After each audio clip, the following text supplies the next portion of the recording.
কুন্দ ফুলের মালা আমার খুব প্রিয় একটা কাজ ছিল এবং আমি খুব মন দিয়ে কাজটা করছিলাম। আমি was pregnant at that point of time. আমি তো চাই পৃথিবীতে কোনো মেয়ের জীবনে এই মুহূর্তটা না আসুক। ছোটোবেলার মানে ভালো কেটেছে এবং দারুণ কেটেছে, কারণ ছোটোবেলায় বাবার যেহেতু ট্রান্সফারেবল জব ছিল, আমরা বহুদিন আমাদের ফ্যামিলি আমরা সিকিমে থাকতাম। নমস্কার বন্ধুরা, আমি আশা করব তোমরা সবাই খুব ভালো আছো। কোথায় তারা নেক্সট এপিসোডে তোমাদের সকলকে স্বাগত। তো আজকে আমার সাথে যিনি আছেন তাকে কিন্তু আমরা সবাই চিনি। বাংলার ঘরে ঘরে কিন্তু একদম পরিচিত একটি মুখ, যাকে আমরা সিনেমা সিরিয়াল প্রচুর জায়গায় দেখেছি, এবং আমাদের ভীষণ প্রিয় অভিনেত্রী সোনালী চৌধুরী। দিদি কেমন আছো বলো? আমি দারুণ আছি, তুমি কেমন আছো? আমি খুব ভালো আছি। তো তোমাকে সবাই এত ভালোবাসে, তুমি এসছো তার জন্য থ্যাংক ইউ। আচ্ছা দিদি, একটা কোয়েশ্চেন করছি যে কুন্দ ফুলের মালাতে তোমার ক্যারেক্টারটা রিপ্লেস করা হয়েছিল, তো সেটা কেন হয়েছিল সেটা যদি একটু বলো। কুন্দ ফুলের মালা আমার খুব প্রিয় একটা কাজ ছিল এবং আমি খুব মন দিয়ে কাজটা করছিলাম আমার জাস্ট বিয়ের পর এবং সেই সময় যখন মানে প্রত্যেকটা গল্পের তো একটা কি বলবো, একটা ক্লাইম্যাক্সের দিকে, ক্লাইম্যাক্স না মানে একটা মোড় হয়, তো একটা গল্পের ওরকম একটা ক্রেসেন্ডোতে যখন উঠেছে, সেই সময় দেখাচ্ছে যে আমার সাথে হিরোর বিয়ে হচ্ছে। যখন গায়ে হলুদ যেদিন আমাদের সিন চলছে, সেদিন থেকে আমার একটু শরীরটা খারাপ লাগছে। সেই সময় আমার ব্যক্তিগত জীবনেও একটা খুব ভালো সময় চলছিল। I was pregnant at that point of time. এবার কাজটা শুরু হওয়ার পরেই এই ঘটনাটা ঘটেছিল। প্রোডাকশন থেকে এবং আমার ডিরেক্টর, আমার প্রডিউসার সবাই আমাকে যত রকমের সুযোগ সুবিধে দেওয়া যায়, হেল্প করা যায় করেছিল। আমার বাড়ি থেকে যে শুটিং যেখানে হতো, স্টুডিওটা, সেটা অনেকটা দূর ছিল, যেতে অনেকটা সময় লাগতো। প্রত্যেক দিন গাড়িতে যাচ্ছি আসছি, আমি বুঝতে পারছি আমার একটু শরীরটা খারাপ হচ্ছে, কিন্তু আমি চেষ্টা করছিলাম যতটা, ওরাও চেষ্টা করছিল যেভাবে ম্যানেজ করা যায়। তো গায়ে হলুদের সিন হলো, তারপরে আমাদের তার পরের দিনের মানে বিয়ে বাড়ি হলো।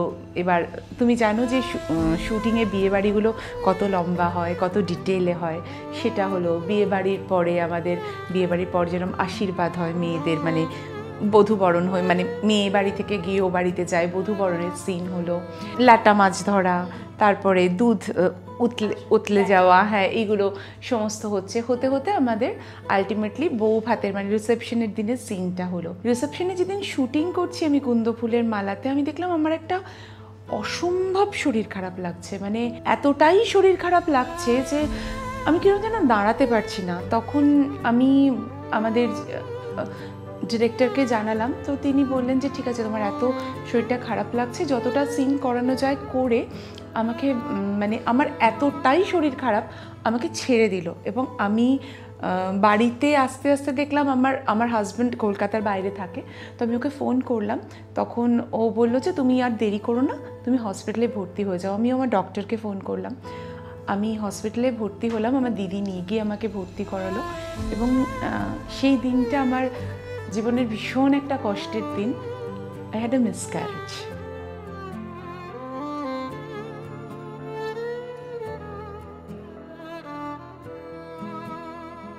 এবং তারপর আমি আর কাজটা জয়েন করার মতো শারীরিক অবস্থায় ছিলাম না, আমায় অনেক দিন বাড়িতে থাকতে হয়েছিল। এবং সেই অবস্থায় না আমি খুব মানে মেন্টালিও খুব ডিপ্রেসড হয়ে গিয়েছিলাম। মানে আমার না সবসময় মনে হতো যে মানে এটা একটা অদ্ভুত ফিলিং, মানে মনে হতো কি আমি কি এত খারাপ মানুষ, মানে যে আসছিল আমার কাছে সে এলো না, মানে আমি তো মা হতে চাইছি, মানে সে আমার কাছে আসতে গিয়েও আসছে না, মানে আমি কি ভালো মা হওয়ার মতন মেন্টাল জায়গায় এখনো পৌঁছতে পারিনি। মানে সে আমার কাছে, মানে ওটা যে মানে যে মেয়ের সঙ্গে হয় একমাত্র সে মানে বুঝতে পারে বা ফিল করতে পারে এই জার্নিটা একটা মেয়ের জীবনে কি। আমি তো চাই পৃথিবীতে কোনো মেয়ের জীবনে এই মুহূর্তটা না আসুক।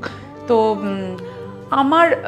আমার সঙ্গে এটা হয়েছিল, এবং সেই মুহূর্তটা থেকে কাটিয়ে ওঠার জন্য আমি প্রায় মানে বহুদিন, মানে প্রায় মাস 6 আমি কোনো কাজ করিনি, একদম বাড়িতে ছিলাম। তারপর আমি আবার নিজেকে তৈরি করে আবার পজিটিভলি ফিরে এসেছি এবং কাজ করেছি। তো তুমি আমাকে বলো, তোমার ছোটবেলা থেকেই কি এই অ্যাক্টিং প্রফেশনে আসার ইচ্ছে ছিল?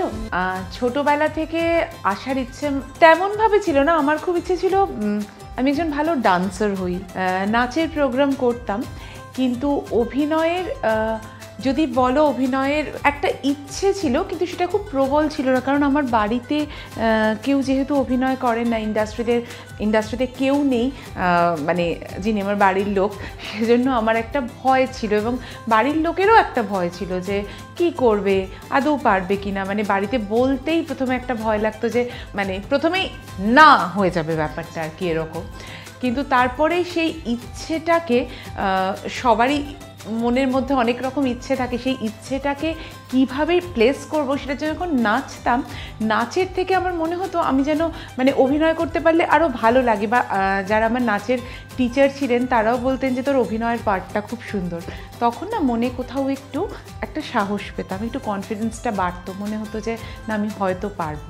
তারপর বাড়িতে জানালাম যে আমি এটা করতে চাই, তখন বাড়িতে বলা হলো যে ঠিক আছে তুমি শুরু করো, কিন্তু পড়াশোনাটা শেষ করতে হবে, যেটা আমাদের মানে তুমি তাও কত বছর থেকে স্টার্ট করেছিলে? মানে আমি যখন প্রথম শুরু করেছি তখন আমার কলেজও কমপ্লিট হয়নি।